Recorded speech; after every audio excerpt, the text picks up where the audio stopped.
Quite a segue. That's right. Tricky. Oh, there's Bill. There's the man.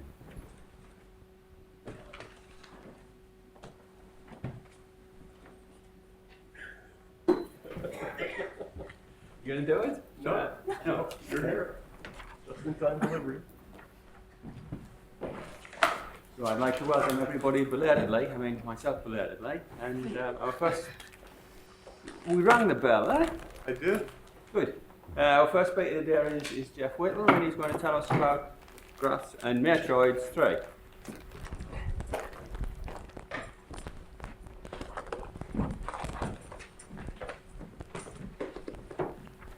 It's a very disappointing list, really.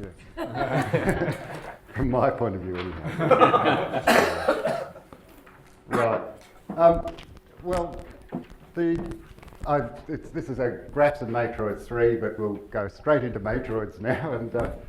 And the first thing is to why, giving a talk to people who aren't matroid theorists, and why you might be interested in matroids. And I think that, on reflection, I think probably the main reason why people in this audience might be interested in matroids is that the problem that you've got may not be matroidal. You might have a graph problem, but in exactly the same reason as the problem that you've got, you're looking for solutions in the reals, and in the same way that Alan was talking about the other day. In fact, often going to the complex plane, you get clearer vision.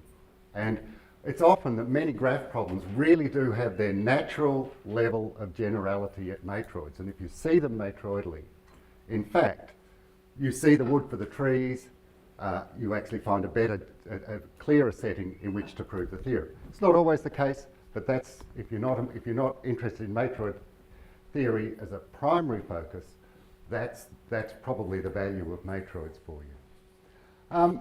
And so there's a sort of a vaguely philosophical thing that I want to begin with, because it surprises me that matroids are not a much more developed subject.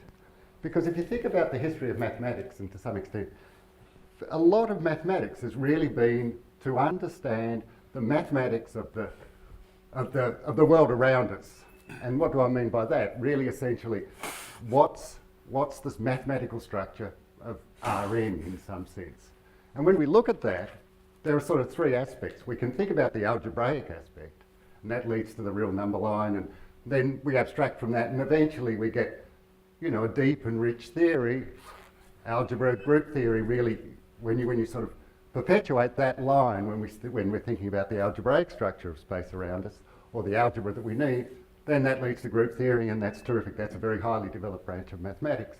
If we think about the analytic structure of the space around us, then that leads to analysis and topology, an extraordinarily highly developed branch of mathematics. Well, what's the other part of the structure of space around us that we can think about? It's the combinatorial structure. And if we think about the combinatorial structure, that leads to matroids. And so what's combinatorial about Rn? And what's combinatorial is when you have a set of vectors, and by the way, for the purpose of this talk, all sets are going to be finite. Being finite is much more combinatorial than being infinite, right? So when you have a set of vectors, that set of vectors is either independent or not. And that's a combinatorial factor, linearly independent, right? When I say independent, that's a combinatorial fact about a set of vectors. So if we want to understand the combinatorial structure of the space around us, then we should understand the combinatorics of independent sets of vectors. And it really is a big surprise to me that in a formal sense this wasn't really no one thought of doing this in any serious way. Of course, like all things, you can go back forever into history and see, you can go back to Euclid and see purely sort of combinatorial type theorems that don't involve any metrical properties and things like that. But in fact, in terms of a sort of a formal study of the combinatorial structure of the space around us, you really have to go back to Whitney in the 1930s, and there's a somewhat more complicated history. I won't go through the full detail. And you have to say, well, okay, if I want to understand the combinatorial structure of the space around us, what I've got to say is, what are the properties of of independent sets? And you sit there and think about it, and you can come up with, and so you're axiomatizing, you're looking for an axiom scheme that somehow characterises these things in the same way that you're looking for the axioms of a field or something like that. And of course you can get some obvious properties. Any subset of an independent set is independent, the empty set is independent, but then that really doesn't capture much. So what really captures independent sets in a vector space, and what really captures it, is that you can augment any independent set to a basis. That's something that you teach in any elementary course in linear algebra, right? And of course that means that there's a very well-defined invariant of a vector space, which is called the dimension. It's because there's a very well-defined invariant of a vector space called the dimension that linear algebra is so smooth. And anyone who studied modules over rings knows that all turns to custard in that. So that's an extraordinarily important fact. And so that well-defined invariant, what does that mean? Well, if we think of it more just in an axiom thing, it says, if I give you an independent set, and I give you here and an independent set, another independent set, and this one's bigger, it's got more elements, then there's always something that I can add, take from the bigger one to add to the smaller one, and such that I'm still independent. I can grow the smaller one from a bigger one. That's really essentially what you've got. And there you go, I've just given you the axioms of a matroid. It's just what you would come up with. There's nothing special about it. So formally, what do we say? Matroid is just something with a ground set, some arbitrary set of elements. So we're just abstracting that, so we're just thinking of the properties. You all should all think about the properties of a finite set of vectors in some vector space as your model for this. But now we're abstracting from that and forgetting about that it doesn't have to come from a vector space. And so we have those three properties there. And then we'll say, if I've got a collection of subsets of a set, they're the ones I'll call independent, and they satisfy those, and I look at that collection of subsets, and they satisfy those properties, then I'll call that object a matroid. How do you pronounce that letter? Oh, squiggly eye. I. Now, it's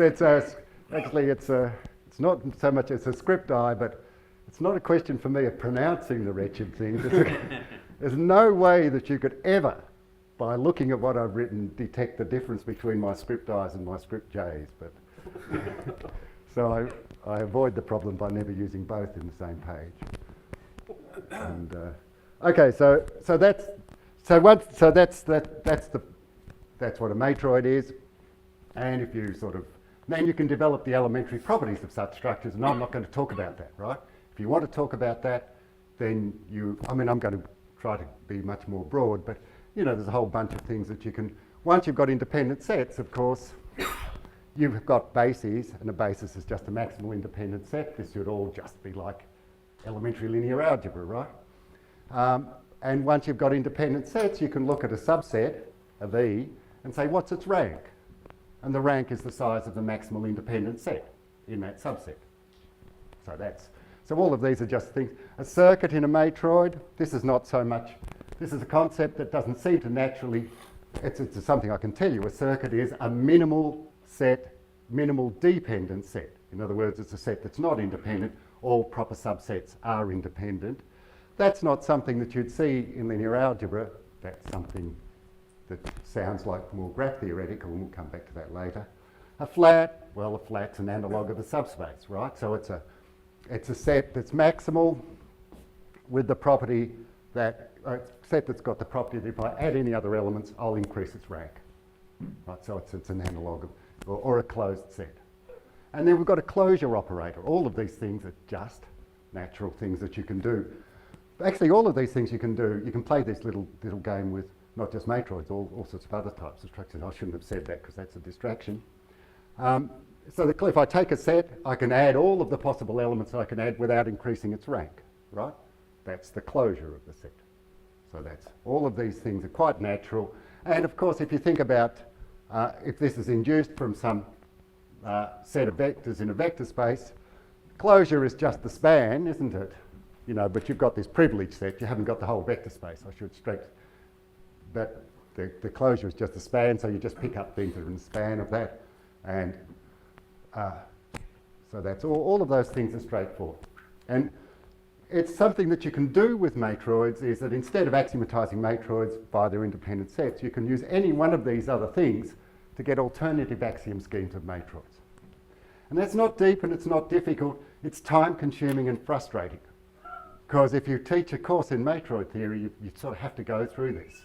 And the really frustrating thing is that in the process of sort of getting bogged down with axiomatics and technicalities, you lose the wood for the trees. So I'm not going to get bogged down with axiomatics and technicalities. They're all phew. And so we've done all of that. So that's all good. All right, so the canonical, I mean, there's an excellent exposition of that sort of stuff in the book of James Oxley's.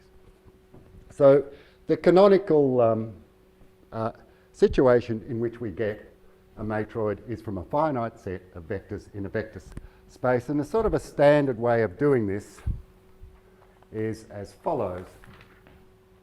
You just, actually I'll just hide that junk down there. If I take so this vector space, by the way, is I say a vector space could be over the reals, but it could be over any field that we like. And the fields that are typically of most interest to us from the point of view of doing matroids are finite fields. And I used to wonder, well, why is, and matroid theory is matroids that arise from sets of vectors over finite fields are much better studied than matroids that arise from vectors over the reals, for example. And I've often wondered why that's true. And I think that the answer is that some of the we'll perhaps start to see why that's true. First of all, some problems are doable for matroids over small finite fields that are not doable over arbitrary fields. And also, small finite fields, or finite fields in general, are more combinatorial. So if it's just a sort of perhaps a more natural setting. Anyhow, there's a way I can get a matroid, and that is so I've got the set is A, B, C, D, E, F, G, and they're labelling those vectors, and I've piled up the vectors into a matrix. And that's where the term matroid comes from. It's a sort of it's an aside, but at one stage in the history of matroid theory, there was a very bitter debate between representatives, I forget exactly how it was put, of some hidebound pockets of the British Commonwealth that continued to use the term matroid, and advanced areas of northeastern United States, namely Boston, which preferred to use the term combinatorial geometry. And they were right. Combinatorial geometry was a much better term than matroid. Because somehow, anyhow, the term matroid arose because it's matrix-like, right? Whitney saw one way of getting a matroid was from the columns, column vectors of a matrix, and so that's where the term matroid came from. But I'm actually, I mean, once terminology's established, that's it. And I think the reason why matroid theory won was because Dominic Welch called his book Matroid Theory. Anyhow, so that's a standard way of getting a matroid. And so a matroid that you can get in that way, I'll call a representable matroid. So that matroid that I get from those columns, that's an example of a representable matroid. But of course, I haven't told you the field, so I better tell you the field now. And if that field is the two-element field, then the matroid I'll get will be different from if the field is the three-element field, right? And that's of course typically going to be the case. And the reason is if you look at D, E and F, that's, if I add up D, E, F is a linearly dependent set of columns over GF2, because 1 plus 1 is 0. It's a linearly independent set of columns over the three-element field. So I've got to tell you the field, right? So I've been ambiguous there, and but there are basically at least two possible matroids that I could get from that matrix. Once I tell you the field, the matroid is fixed. But that's a straightforward thing. So a representable matroid is a matroid that I can get from a field in that way. Okay, so that's straightforward. Just some terminology. A matroid is binary if I can get it from the two-element field. It's ternary if I can get it from the three-element field. That's just straightforward terminology. I'll come back to that later. I don't think I'm a born mathematician because I can't understand stuff unless I can actually see it in a really elementary way. And so I look at a matrix and it just looks like gobbledygook for me. I've got to have a picture of something. And that's really one of the reasons why graph theory is such an attractive subject, because you can draw graphs, right? And you can look at them. And the thing about that is you can draw matroids, well, at least some, I mean, a matroid can have very high rank, right? But that's a matroid with rank 3, the size of a maximal independent set in that matroid has 3 elements. Size of a basis in that matroid has rank 3. But if the matroid has low rank, then that's something we can draw. And of course we know we can draw it because what we've got, if it's representable, it's a set of vectors in a vector space. And we can just plot those points. And when we plot those points, there's a picture of your matroid. It's not rocket science, but there are 2 ways that we can plot points, right? We can either use linear algebra way of plotting points, where we have this special point called the origin and stuff like that, which is not, I don't like that at all, and matroid theorists never use that, or essentially never use that. Or else we can use homogeneous coordinates, and that gains us actually, which is the projective geometry way of coordinatizing things. And that's much smoother because actually I've always thought, I tell my students this, I don't know how many, when I teach linear algebra, I tell my students there's an intrinsic weakness of linear algebra because linear algebra selects a special point called the origin. And there is no special point called the origin, right? That's a sort of a Copernican view of the universe, not a. So I much prefer the projective geometry, homogeneous coordinates, where there is no special point called the origin. All points are equal in status. And so that's the type of coordinatization we use. So if I were to plot those points in that way, then I can get diagrams, and there are 2 matroids there for the 2-element and the 3-element field. And the top one is the picture that I would get if I were to plot those points over the 3-element field. So A, D, B, so how do we see dependency there? 3 points on a line are dependent, right? Three non-collinear points are independent, 2 points determine the line, and then so the third point is sort of depends on the other 2. 3 non-collinear points are independent, and so for example A, C, B, A, B, C is independent, A, B, C, G is dependent, A, D is independent, A, D, B is dependent, and so on. That's a nice sort of way of giving pictures for matroids of small rank, right? I mean, I did that I did that by just sort of doing a diagram from the coordinates, but it's also a nice little code for drawing pictures of matroids of small rank. And it's obviously important that we have ways of doing that because the description of a matroid, the formal description of a matroid is by a list of its independent sets. Well, even, actually I can improve that. I can make a more economical description of a matroid by going to bases, for example, right? Because once I know the bases, I can just take all subsets. But going to bases, there are still typically exponentially many bases in the size of the ground set. So it's an intrinsically, that's a tricky thing about matroids, that a matroid with a ground set of size n, typically you cannot describe that matroid. You can't even input that matroid without at least exponential number of things. So it's important that we have ways of looking at matroids that we don't have to, without having to do a list of independent sets. So that also means that computational complexity issues with matroids are a little bit subtle. You have to talk about how does the program get the matroid. Yeah, and in fact, in some sense, there's 2 types of computational complexity for matroid. One is where you take the size of the input to be the size of the ground set, and a surprising one is that you can take the size of the input to be the size of the number of bases, for example, and it leads to different. Yeah. But for example, if you take the complexity to be the size of the ground set, but then you would give the program an oracle for absolutely.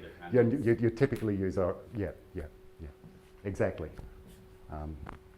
And so that's most matroid complexity problems have used oracle complexity as a model. Yeah.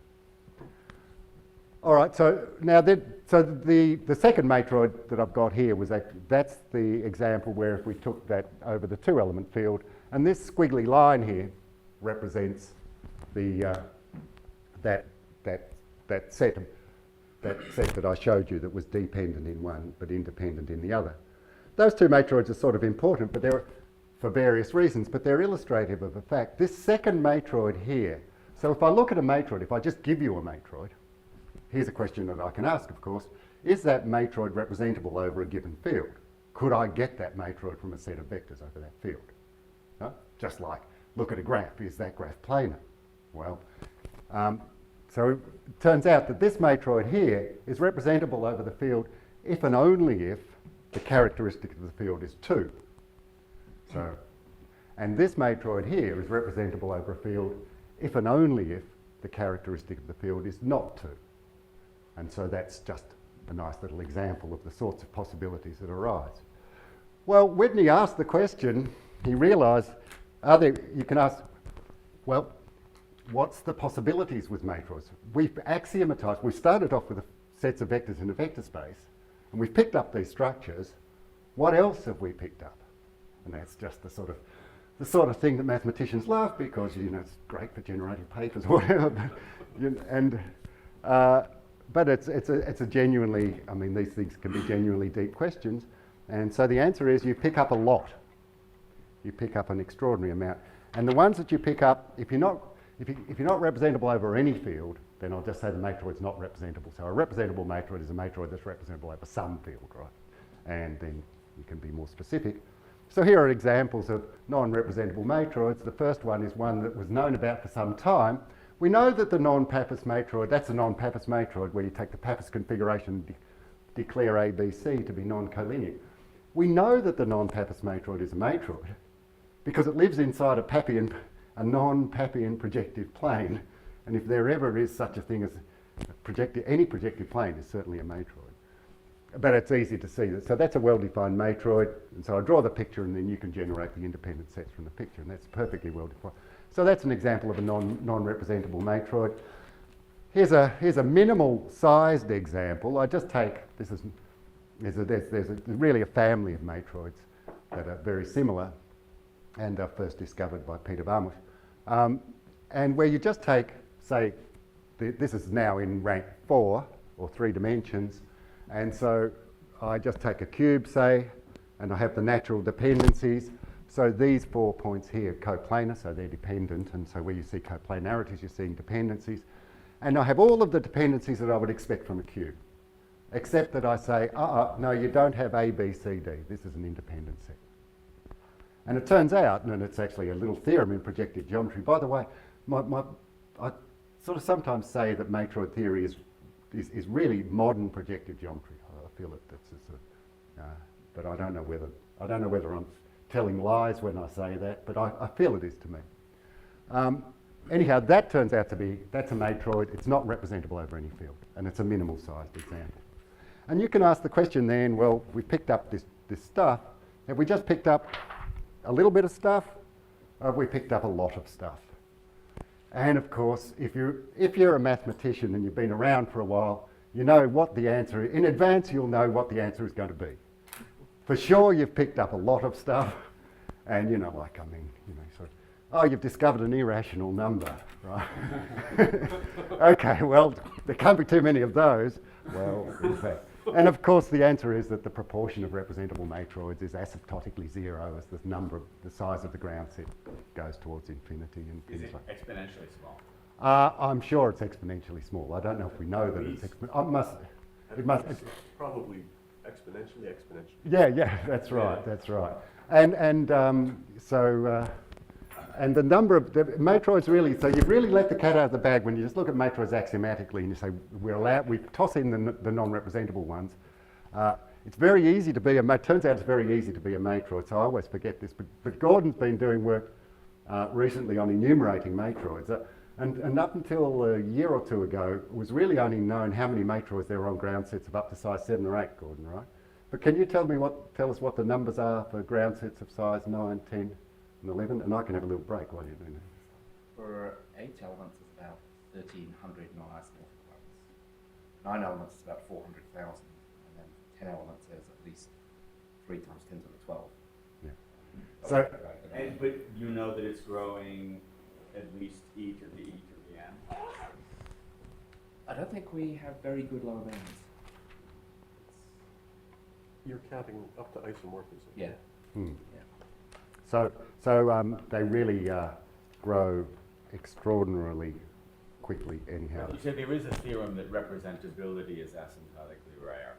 Yeah, I mean, I just, it's not sort of, but it's not my area, and I'm sure that these theories are true, but I'm not, so. Let me ask one more question. Since the original goal was to axiomatize independence in a vector space, could we have missed an axiom? Is there there's a paper called. Would there be a natural combinatorial Yeah, there's a paper. axiom that Yeah. representable matroid? You're actually asked exactly the question that Whitney asked in an original paper in a slightly different form.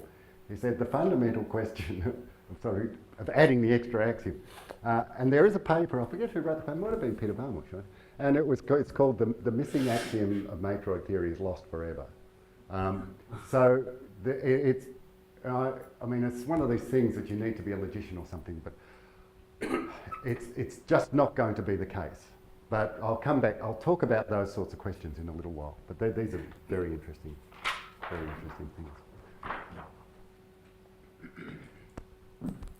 You're a dangerous person now, and you ask such interesting questions that it makes it increasingly difficult to get through the material. Okay, so now I'm just going to develop a little bit of basic facts about matroids. So, as with any structure, we can look for the notion of substructure, right? That's the way we game. And so with matroids, we just think of the way we can remove an element. Well, deletion is perfectly natural, right? If I give you a matroid and just throw an element away, and then what I've got left is still a well-defined matroid. So there's a picture of a matroid, throw the element away, and that's M delete E. And that's like, if I give you a finite set of vectors in a vector space, just throw one away and that's deletion. So that sort of seems, this is an interesting thing, that seems like a trivial operation. The next operation doesn't seem so trivial. I can contract the element. Well, contraction you all know about in other contexts, but I don't really want to talk about that at the moment. But now what am I saying? If I contract the element, I'm saying the independent sets of the contraction are the subsets, well, we don't have E anymore, the subsets of E minus E that will remain independent if I add E. So they're the independent subsets that contain E with E removed. And it's a straightforward, easy exercise to prove that gives you a well-defined matroid, and that's contraction. Well, so what? Who cares? Well, what does contraction mean? If it's of any use, we've got to look at what that means in the model we have. And so far we only have one model, it's sets of vectors in a vector space. And this was one of the things that I saw, and this is one of the things that convinced me that matroid theory really is modern projective geometry, because contraction is just projection from an element. So if I take that picture of that matroid there, and I decide to contract E, well, that's a rank 3 matroid, so that's living in a projective plane. So imagine this is happening over the real, so it's living in the real projective plane. I just take any line, and it doesn't matter, just any line at all, and then I project from E, I project the other points from E down onto that line.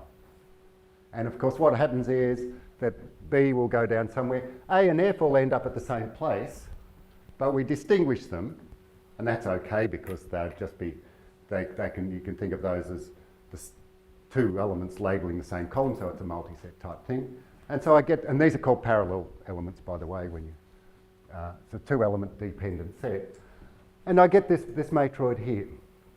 And that is a picture of the contraction. So contraction is projection from a point. Now, what am I saying in general? What I'm saying, if I want to be more specific, is if I take a represented matroid, you know, sort of set of vectors in a vector space, and I've got an element and I want to get the matroid that corresponds to contracting from that element, I choose any hyperplane I like, and it doesn't matter which one I choose. I project from that element through the other elements onto the hyperplane. Of course, the configurations that I get from doing that will depend on the choice of hyperplane. But with that labelling, with the natural labelling, those configurations all give you isomorphic matroids, and those isomorphic matroids are the contraction. So contraction is projection, and projection is a totally natural way of getting substructure. Right? I mean, that's how we see the world. we're seeing a contraction of the world onto the back of our eyeballs. Right? It's a substructure of the world, and the challenge for us, and we have a bit of an advantage with binocular vision, the challenge for us is to reconstruct the world from that. I mean, it's, you know, we've been doing matroid theory all your life and you didn't know it. You know? and it's just a totally natural thing. And I want to really stress that it's a totally natural thing too, because for people who come from a background of graph theory, they tend to see the operations that you're doing in matroids as somehow weird generalizations of graph operations. That's not true. What you're doing is perfectly natural operations if you're thinking from a geometric perspective. All right, so I can do a sequence of contractions and deletions, and that, surprisingly enough, gives you a substructure called a minor. So again, this is just something that you would do if you thought about it. And these are the substructures. Anything I contain by an arbitrary sequence of deletions and contractions is a minor. And of course, then you can ask for a class of matroids. It's natural to have a minor closed class. All minors belong to the class. So for example, if I take the class of fix a field and look at the F representable matroids, all the matroids that are representable over that field, that is a minor closed class. I didn't prove it to you, but given the model I talked about how you did contraction, it's clear that it's not going to be rocket science to come up with a proof.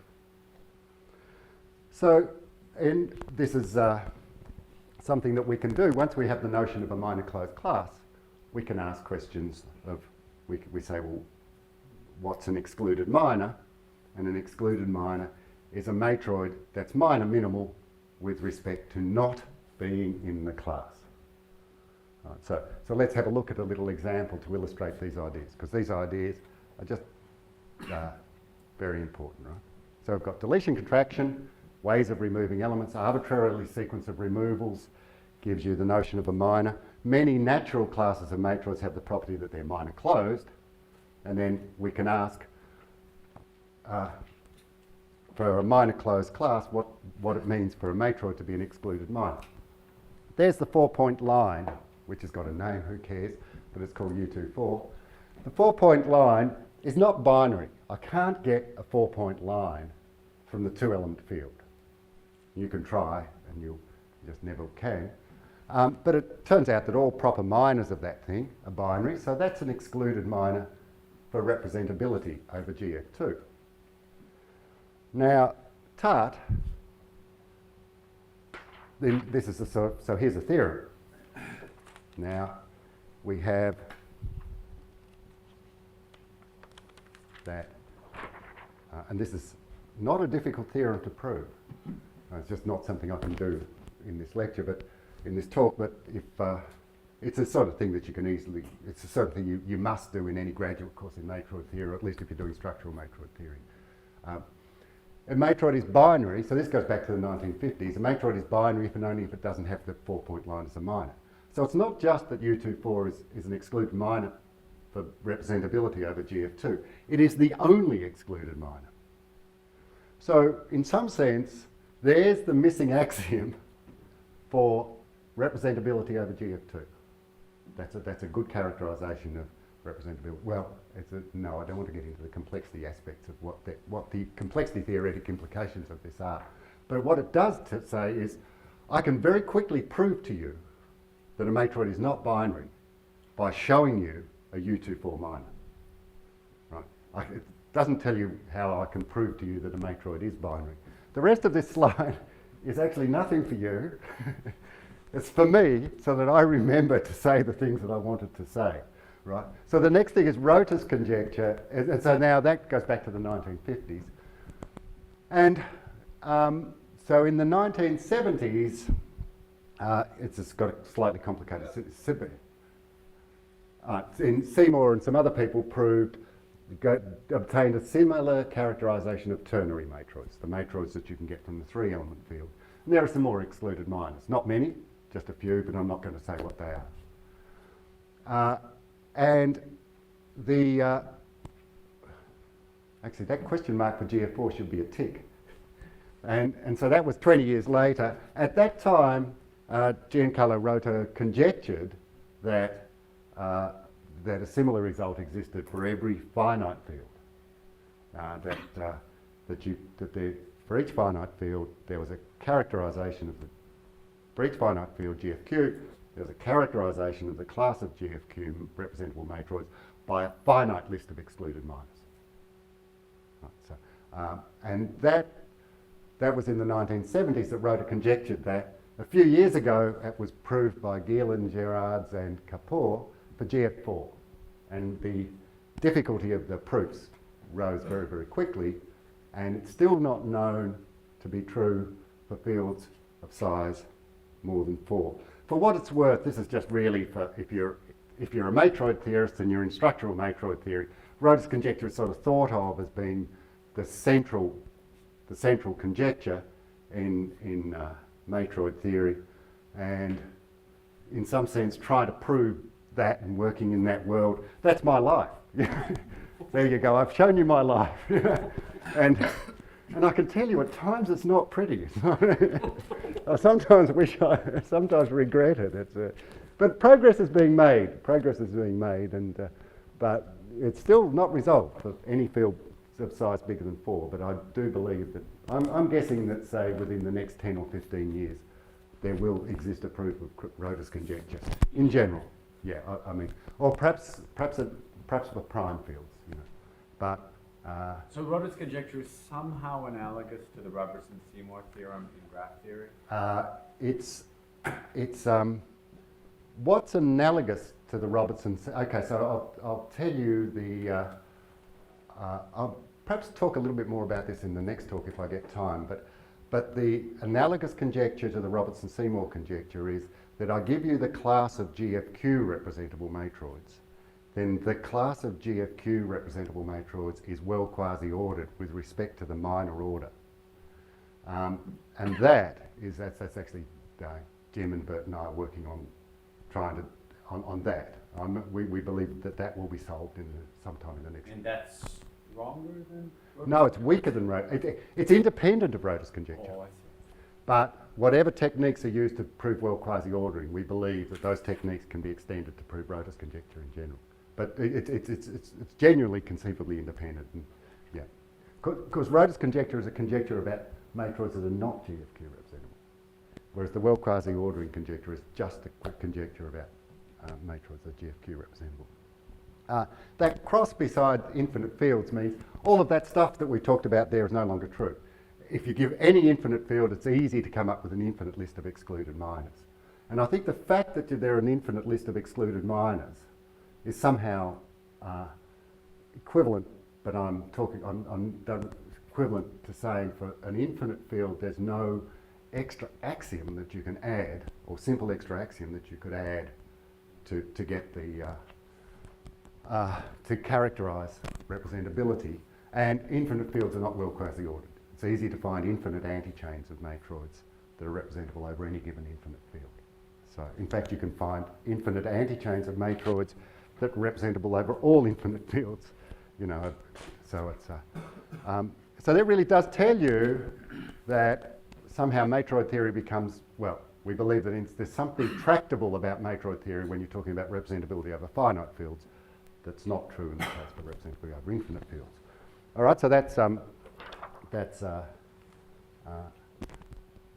sort of a digression into the story of my current life. But now I want to go through and get some sort of more basic things about matroids. So let's return. Another thing about matroids is that there's a straightforward notion, it's easy to define, of duality for matroids. I'm fascinated by notions of duality. By the way, matroid duality, if you know about projective geometry, matroid duality is not projective geometry duality. It's a different sort of duality. But if I give you the set of bases of a matroid, and the matroid has the set of elements of the matroid is E, then I can just look at the complements of bases. Right? Just take the complements of bases, and that gives me another collection of sets, and that collection of sets turns out to be the collection of bases of a matroid, and that's a 10-line proof to do it. It's just a little bit of set theory, really.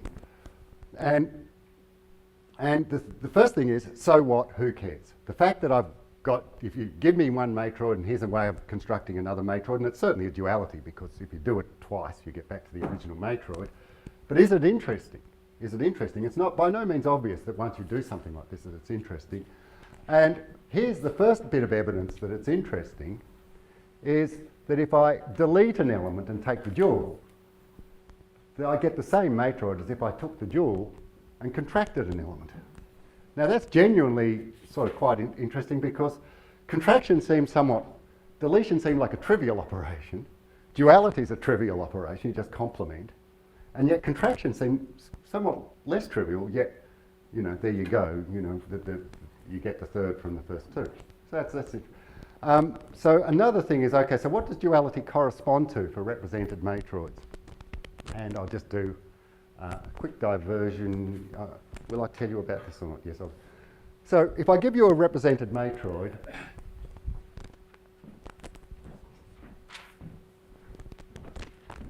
then what I've got is a matrix there. And the elements of the matroid are the columns, right? I could actually take, if I just, and I can always assume that these rows are linearly independent, right? If I've got linearly dependent rows, then I've got some redundancy in there because I could just eliminate one that won't change. But conversely, I could actually extend this, if say it's a finite field, I could take all linear combinations of these rows and look at this big matrix here. And I won't have changed the matroid, right? It's just easy to see that the set is independent if I take a linear combination of these rows and add that. No. So I can actually extend that to a subspace. And there's a curious thing that you can think of a represented matroid as a subspace in a way. You take a subspace, list it like that, and think of the matroid on the columns. And that subspace has an orthogonal subspace. And if I take the orthogonal subspace and I take and do the orthogonal subspace, and it's on the same set of elements, then the same deal, the matroid reversing the thing, then I get a matroid, and that matroid is the dual matroid. And for those of you who know about coding theory, this is an entirely familiar thing to do. You take the generator matrix of a code, and this thing over here is the parity check matrix of the code. So matrix duality corresponds to duality of subspaces or orthogonality of subspaces in a vector space, and it corresponds to coding theory duality in the sense of so that tells you that's evidence that matroid duality is interesting because it corresponds to things that we know are interesting in other contexts. But I'll come back to matroid duality. All right, so now I haven't mentioned graphs at all, and now we delve into the world of graphs. And of course, what motivated Whitney to develop the theory of matroids in the first place was that he was trying to prove the four-color conjecture. Yeah. Can you explain in this geometric language this duality, this formula over there? M of G minus E is... Yeah, I could, but I won't. No, and then I'm not even sure I can do it off the top of my head, even though I do it when I teach courses in matroid theory. It's just that you have to go through and do the algebra. But it is, in that, yeah, no, but if you want to talk about it afterwards, yeah. All right, so Whitney was actually trying to prove the four-color conjecture. And he was really noticing that a lot of theorems in graph theory reminded me of theorems in linear algebra. And that was what, and so he thought, well, perhaps if I can, try to find an algebraic setting for this stuff, it all goes smoothly. History tells us otherwise it didn't all go smoothly, which is a great tragedy, but such is life. Okay, so if I start with a graph, I can associate a matroid with a graph. In fact, there are lots of ways that you can associate matroids with graphs, but from our point of view, this is the important one. And I choose the edges of the graph. So the vertices disappear, right? So now this is, if you're not used to this, you've got to think, I've got a graph. Okay, there's a matroid I can associate with a graph, but the fundamental things in the graph are the edges, not the vertices. The edges are the things that the vertices are just telling you which edges are incident. Is this or why adjacent. you call it the ground setting the general matroid E? Uh, You concealed it from us, the reason? Yeah, well, yes and no. I mean, it just depends what mood I'm in, because if I'm starting to talk, now I can say yes, but before I could easily say, no, it's E for elements. The elements of the matrix. So I'm in a win-win situation, yeah. Yeah, so it's interesting that we typically do use E for a ground set of a matroid. But I'm also a little bit wary of doing matroid theory in a way that leads people with the expectation that all matroids are graphic, because that's just so not true. But anyhow, I think that's historically the reason. So what are the independent sets in this matroid? They're the edge sets of forests in the graph. Good little exercise if you want to do a bit of matroid theory. Prove that the edge sets of forests in the graph are the independent sets of a matroid. And if you've done that, you'll be able to prove, you'll have a very quick proof that Kruskal's algorithm works for finding a minimum cost spanning tree, because that's a triviality that an algorithm like, greedy algorithms like that work for matroids, but that's a distraction. And again, what we want to know is this a good matroid for the graph? And what do I mean by a good matroid for the graph?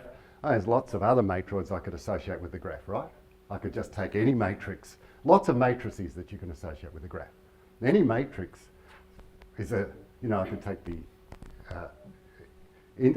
incidence matrix or whatever, and so that would give this various ways. But why is one more interesting than another? And the thing is that the matroid structure, when I do this, the matroid structure reflects the graph structure. What do I mean by that?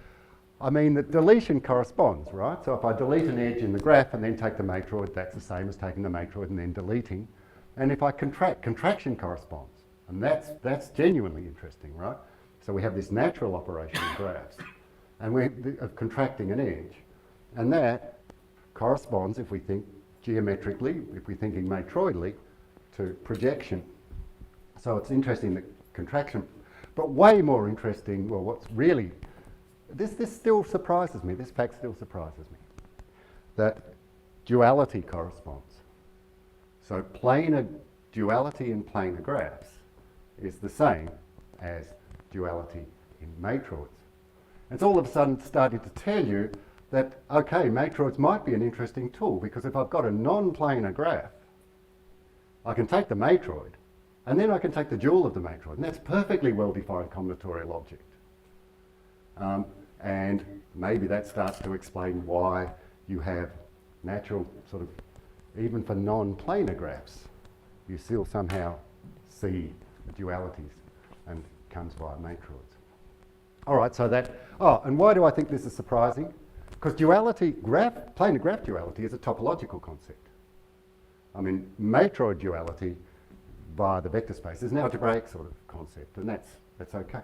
And there's no a priori reason, apart from seeing that it works, there's no a priori reason to think that planar graph duality should correspond to matroid duality. I mean, maybe I lived in a world where habitually we drew our graphs on a torus rather than the plane. And then the natural notion of duality for graphs would be duality on the torus. And that doesn't correspond to matroid duality. It's planar duality that corresponds to matroid duality. And that's somehow, I don't know, still mysterious to me, because I just can't see why that has to be true. But I think that's somehow the amazing thing in mathematics, that strands that you would expect to be separate turn out not to be separate. They're connected. All right, so here's a bit of revision for you.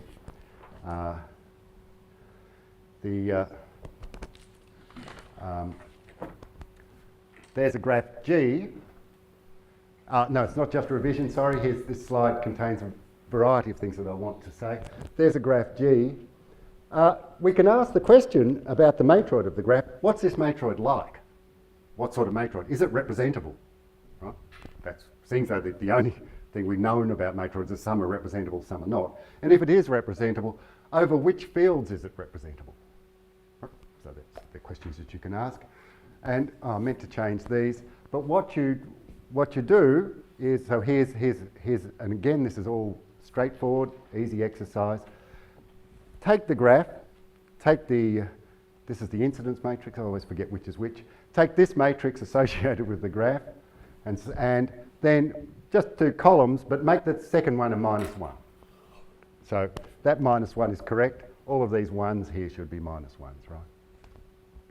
Then it's a straightforward exercise to say that over any field that you like, and it doesn't matter whether the field has characteristic 2 or not, if the field has characteristic 2, -1 is equal to 1 and all is fine.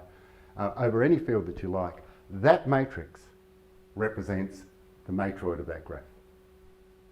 So so in some sense, which matroid, and conversely, if I give you a matrix, if somehow I can, and it has that form, where there are at most 2 elements in each row, that's each column, sorry, 2 non-zero entries in each column, then that's the matroid of some graph.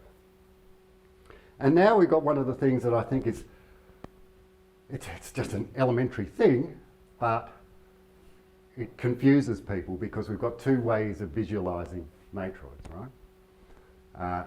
If the matroid is graphic, the graph is a way of visualising the matroid. Otherwise, what way have we got of visualising a matroid? We can look at the projective drawing, the little drawing, and so now it's very, very easy to get confused because in one, the elements of the matroid are the edges, and the edges can look remarkably like lines, and in another, the elements of the matroid are these points. And so you should convince yourself that that second picture is actually a geometric representation of the matroid of G. It's a geometric representation of the matroid of G. And it's, again, takes some time to do it, but you know, like CFD, that's independent in the matroid. Is it independent in the graph? Is it the edge set of a forest in the graph? Amazingly enough, it is. ABC is not independent in the matroid. All subsets are independent in the matroid. That's a circuit in the matroid. And if you look up AFC is a, yeah. Yeah, 2 P's. One should be E. Oh, right. So that's the, Bottom E yeah. should be E. Yeah, no, I've always thought that it'd be good to have deliberate errors in my... So that's an exercise. The bottom one should be E, is it? Yes. Yeah, okay, sorry about that, yeah.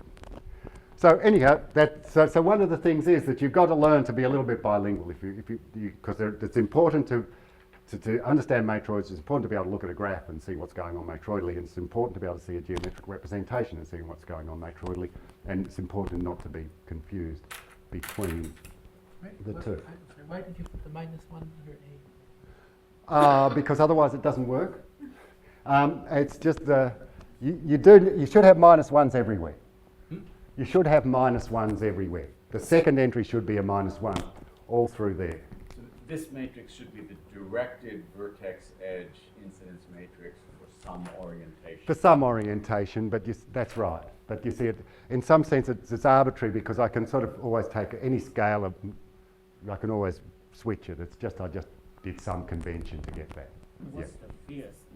Any field. In Yeah, so if I didn't, that's an arbitrary field, right? So if it's a field of characteristic 2, -1 is equal to 1, and that's fine. And so what we've proved, by the way, there is what we haven't proved, but what one can prove is once you know that it didn't matter which field I choose, that still works. What one can prove is that we now know that the class of graphic matroids that we can get from graphs in that way, is a class of matroids represented over every field. So somehow there really are. It also tells us that the class of graphic matroids is a very small subclass of the class of matroids altogether. It's a very small subclass of the class of representable matroids.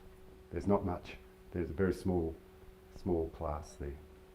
I'll just say a couple more things, and it doesn't surprise me. I sort of expect my expectation happened because I saw what was happening to other speakers that I didn't get through as much material as I'd hoped to. But one thing is, the question is, the matroid isn't invariant of the graph. It doesn't tell you what the graph is, right? If the graph I give you is a forest with n edges, I give you 2 forests with n edges on the same set. The matroids are identical. What is the matroid? It contains one basis. The whole thing. Every set is independent. So actually, you might think, well, that's not very useful. If you're interested in enumerating trees, for example, you better not do it matroidally. So the matroid doesn't distinguish forests, for example. But as the connectivity of the graph increases, the matroid tells you more about the graph. And if the graph is 3 connected, then from the matroid you can reconstruct the graph. Up to essentially, and I guess the only thing, when I say essentially, I guess the only thing that you, is that you don't know whether the graph has isolated vertices or not. But because vertices are gone, but so like on the one hand, that's sort of quite surprising, because this is, once you see that the matroid doesn't distinguish forests of any type, you think, well, but you just have to have a bit of connectivity, not too much, and then you're away. What I'll do is I won't go too long, but talking about connectivity, if you really want to understand matroid theory, and connectivity is the thing that you need to think about. I don't know whether that's true or not. I'm just proselytising there, but I'm doing it anyhow because it's somehow the feel. The more time I think about connectivity, the more I learn. So what I want to do is just tell you now, and I'll revise it at the start of the next talk, is what does connectivity mean matroidally? And so forget about graph connectivity. Just one of the things you want to do if you want to understand matroids is just forget about graphs and say, what would I do if I didn't know what a graph was and I wanted to have some notion of connectivity? Well, here's the connectivity function of a matroid. It's a function and it's defined for all partitions of the ground set.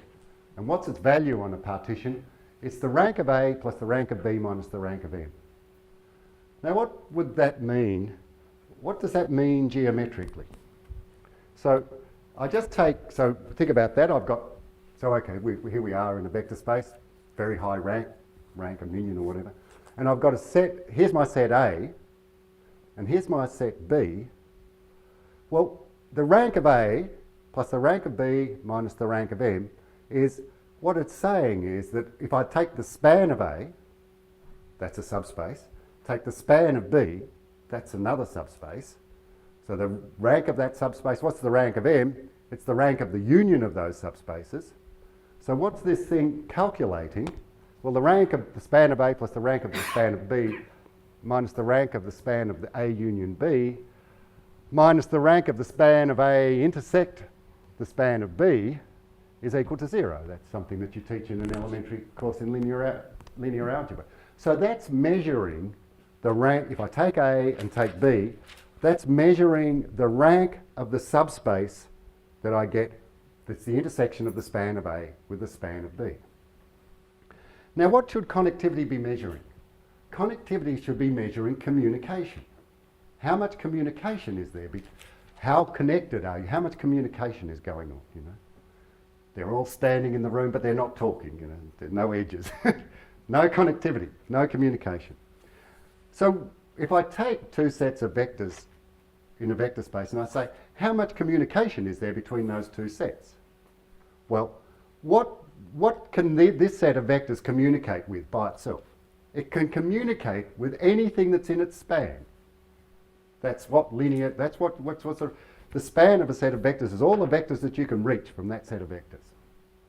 So if I look at the span of that set of vectors intersected with the span of this set of vectors, it gives me the set of vectors that I can reach from here and reach from there. And that set of vectors that I can reach from both sides, the rank of that set of vectors is a measure of how much communication I can get between those two things. And that's just purely a totally natural way to think of connectivity of two subsets in a vector space. So for example, if they were skew, there is no communication, right? There's no connectivity. But you have to imagine doing this in the whole vector space and not just in E. Yeah. So I'm all, okay, so that's a good... So in other words, this is not equal to the rank of closure A intersect. No, because closure of A intersect closure of B could be empty.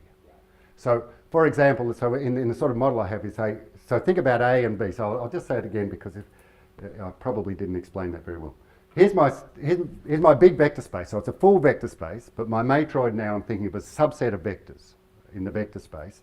And I'm saying, so really I'm trying to explain what this lambda would measure if the vectors were in a vector space. But these are the vectors that I are in my matroid, they're the ones of interest.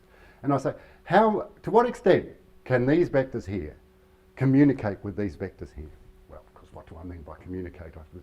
So that's the question. Well, now, if I look at the rank, so the thing is that the span of A intersect the span of B. There may well be, in those intersections, may well be no elements of A or B, or there may well be a lot. So, in fact, in the matroid, the rank of A intersect B may well be 0. But in the vector space, the rank of the span of A intersect the rank of the span of B is a full subspace. And this thing here is measuring the size of that subspace. And that size of what I'm claiming is the size of that subspace is exactly the natural measure to tell you to what extent A and B can communicate with each other in some way. I mean, it's a sort of an ideological thing, but I think the ideology, we will see that the ideology is supported by evidence in the next talk. Thanks a lot.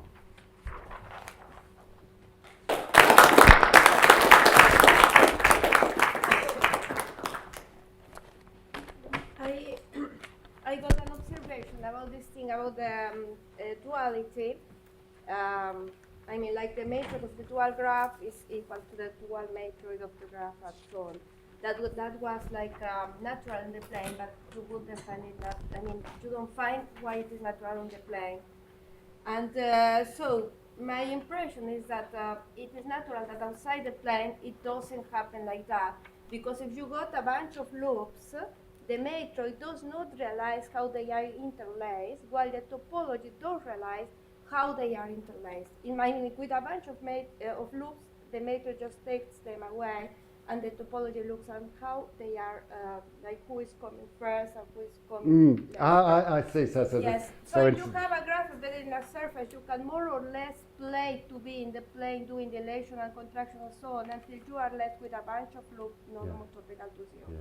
And that just shows you how much more you know about that than I do. But I understand what. And I did mean to mention that the questions of how other types of graph duality, for example on the torus or the projective plane, relate to matroid duality is an extremely interesting one. And Tom knows a lot more about that than I do. So, yeah. If you take a non-planar graph and you look at the dual matroid, is it a graphic matroid? No. It's only graphic. It's graphic if and only if I take a non-planar graph and I take the matroid dual, the question was, could that be graphic? And the answer is no. And the way to prove that is to look at the matroid dual of K33 and the dual of the matroid of K33 and show that that's not graphic, and the dual of the matroid of K5 and show that that's not graphic. And then that's just a straightforward exercise. But so the dual of a matroid is graphic if and only if the graph is planar. Yeah.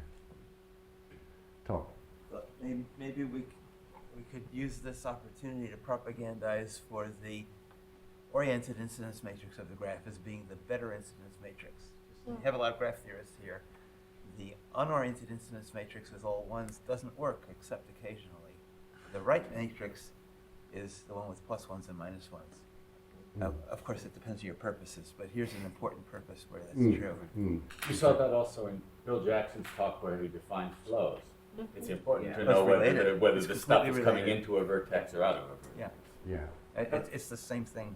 I might add too that when I talked about the matrix tree theorem, I had the signed incidence matrix there, and the key lemma that I mentioned is exactly the proof that the matroid doesn't depend on the characteristic of the field. Yeah, no, that's right. That's exactly right.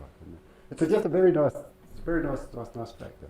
I might also mention that in the use of that signed incidence matrix doesn't, for these purposes in matroid theory, it doesn't matter which of the plus minus one entries is plus and which is minus. No. And that making that distinction is this is equivalent to what has been mentioned in some of the talks, is choosing an arbitrary orientation for each edge. You see, you can choose an arbitrary orientation for each edge, or else I can make the observation that if I take a representation of a matroid and multiply any column by a scalar, I'm not changing the matroid.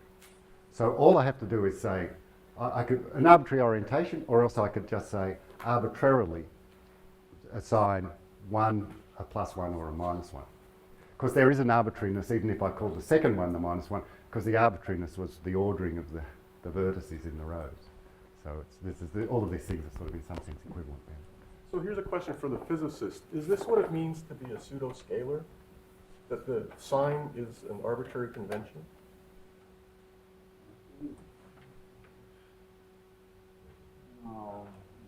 No? Pseudo, it has to do with, you consider representations of ON and consider representations of SON. So a pseudo-scalar is something that transforms as a scalar under SON, but flip sign under reflection. Okay, so it is something. Similarly for vector and pseudo. Okay. Is there something which kind of behaves like a determinant in this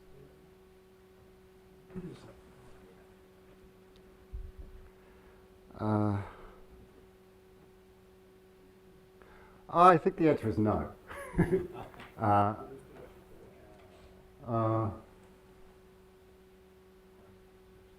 Maybe the answer is maybe.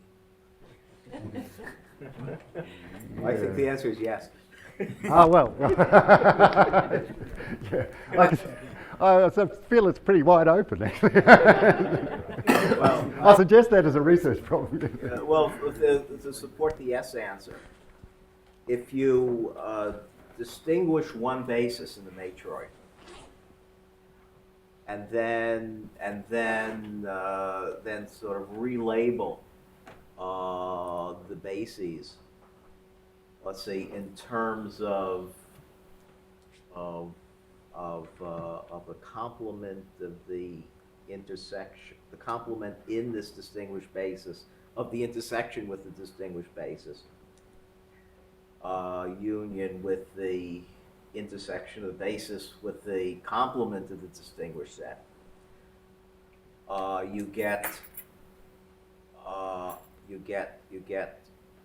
I guess a pair of sets, one in the distinguished basis and the other outside, the other set inside the complement of the distinguished basis. These two sets have equal size, and they behave like the minors.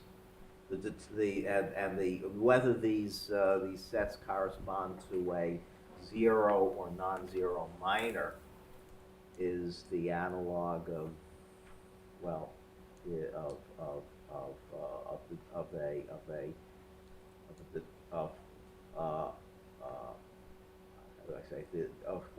of determinants.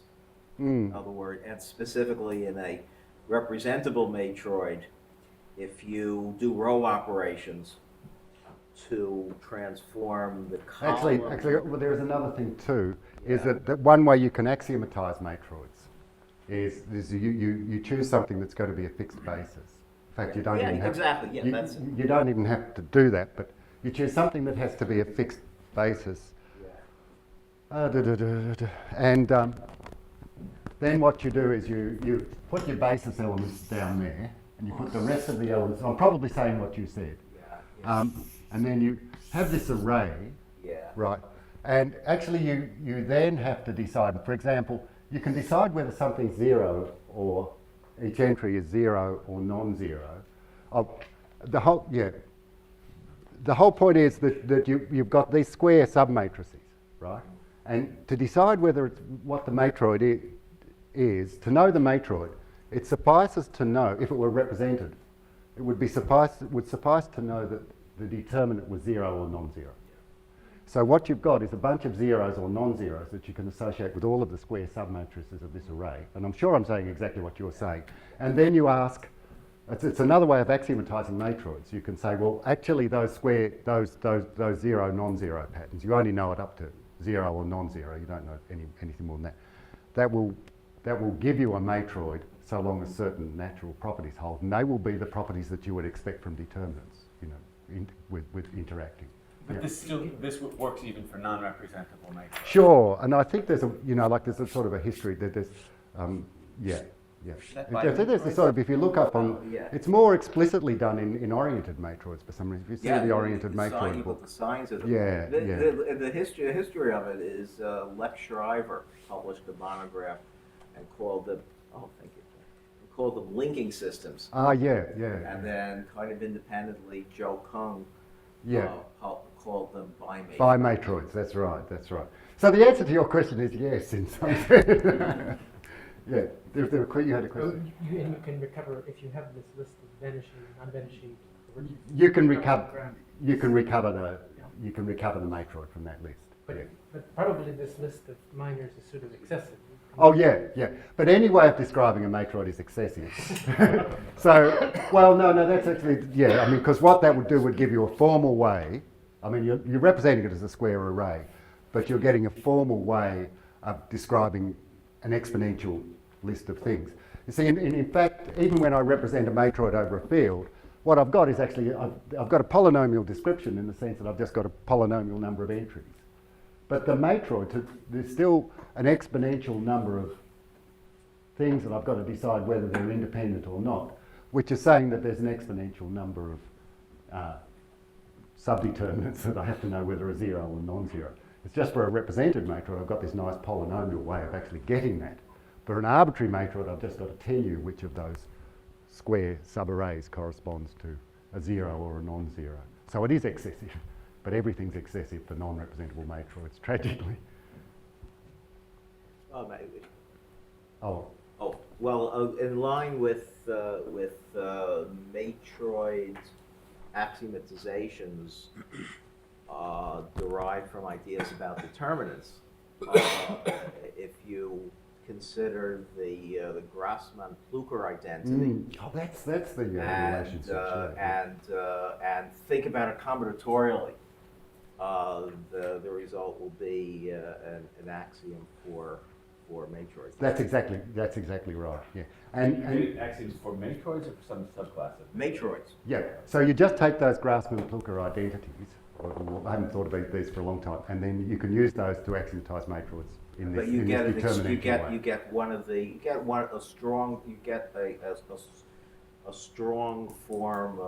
You get a strong form of a basis exchange axiom, which is logically equivalent to the weak forms and everything else. It's related to that.